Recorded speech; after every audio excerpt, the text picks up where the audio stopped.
Assalamualaikum warahmatullahi wabarakatuh. Kami dari kelompok satu akan presentasikan hasil diskusi kami mengenai putusan MK terkait batas usia presiden. Menurut Dava, ada nggak sih pelanggaran yang dilakukan oleh MK dalam keputusan sidang tersebut, Bud?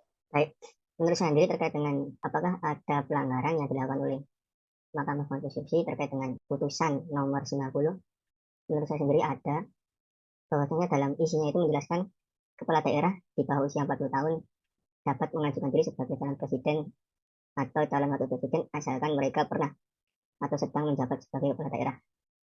Dalam ini ketika MK menyatakan hal tersebut kan menimbulkan suatu problematika publik yang terjadi karena berkaitan erat dengan pencalonan salah satu capres dan cawapres serta tambah dengan adanya pemilu di tahun 2024 ini. Terkait dengan problematika tersebut kan dijadikan suatu momentum terhadap Pilpres 2024. Menurut saya sendiri juga terkait dengan putusan MK yang bersifat final dan mengikat dikaitkan dengan pasal 24C ayat 1 Undang-Undang Dasar 1945. Menurut saya sendiri kan menjelaskan bahwanya putusan itu final dan mengikat.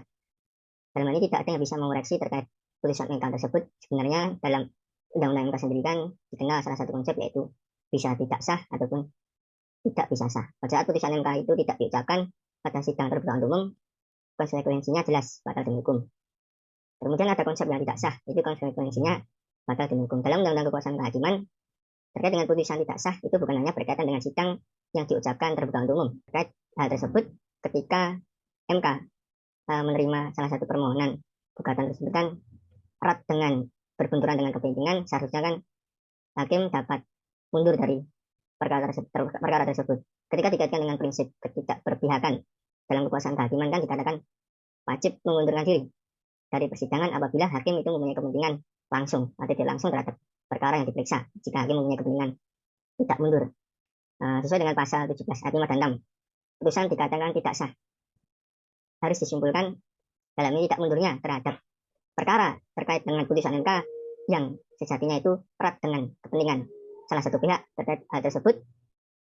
Apabila putusan nomor 90 dengan jelas syarat umur pernah menjabat kepala daerah, contohnya saya contohkan langsung adalah Gibran yang sekarang menjadi calon wakil presiden dari Prabowo, terkait hal tersebut kan sudah jelas melanggar kode etik karena berbenturan dengan kepentingan, dan ketua MK sendiri yang menangani kan Anwar Usman seharusnya harus mengundurkan diri.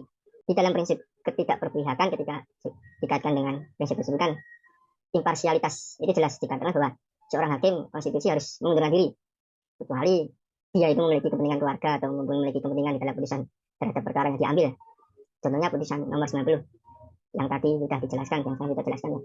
Kami kan indikator ini sangat jelas merusak konstitusi, sangat-sangat menyedihkan sekali. Karena kebetulan kemudian di dalam putusan akhir putusan mereka sendiri itu sudah bertentangan dengan konstitusi.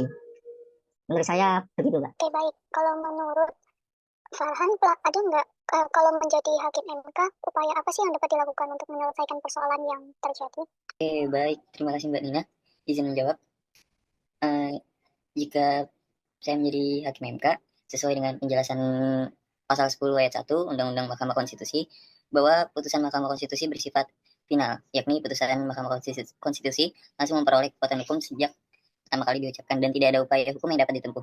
Sifat final dalam putusan Mahkamah Konstitusi dalam undang-undang ini mencakup pula kekuasaan hukum mengikat final atau dan binding. Secara gamblang, apabila saya menjadi hakim MK, saya akan menjadikan peristiwa Anwar Usman sebagai pembelajaran dalam memutuskan sebuah perkara yang diajukan, serta akan memegang teguh dan melaksanakan kode etik hakim MK dengan penuh tanggung jawab. Dan terkait putusan di atas, tentu dapat merusak demokrasi ke arah mobokrasi. MK justru menggunakan logika yang berlawanan. Logika yang digunakan adalah to give opportunity dan abolish restriction, atau singkatnya menghilangkan pembatasan. Maka dari itu kita dapat mengusulkan untuk DPR sebagai legislatif untuk merevisi Undang-Undang Pemilu yang isinya telah berubah sesuai dengan putusan MK nomor 90 garing PUU strip 21 garing 2023. Dan mungkin Mbak Nina bisa menjawab apabila Mbak Nina menjadi pejabat Mahkamah Kehormatan MK yang berwenang menyelesaikan persoalan tersebut, upaya apa yang dapat Anda lakukan untuk menyelesaikan persoalan yang terjadi? Kalau menurut saya, jika saya menjadi pejabat Mahkamah Kehormatan MK, apabila dalam melakukan keputusan tersebut terdapat hakim konstitusi yang melanggar kode etik dan pedoman perilaku hakim konstitusi, maka saya akan melakukan pengolahan dan penelaahan terhadap laporan yang diajukan oleh Dewan Etik mengenai dugaan pelanggaran berat yang dilakukan oleh hakim terlapor atau hakim terduga, serta mengenai hakim terlapor atau hakim terduga yang telah mendapatkan teguran lisan sebanyak 3 kali, kemudian menyampaikan keputusan tersebut kepada Mahkamah Konstitusi, dan memeriksa hakim terlapor atau hakim terduga yang diajukan oleh Dewan Etik untuk memberikan penjelasan dan pembelaan, termasuk dimintai dokumen atau alat bukti lain. Demikian hasil diskusi kami mengenai putusan MK batas usia presiden. Apabila terdapat kesalahan, kami mohon maaf.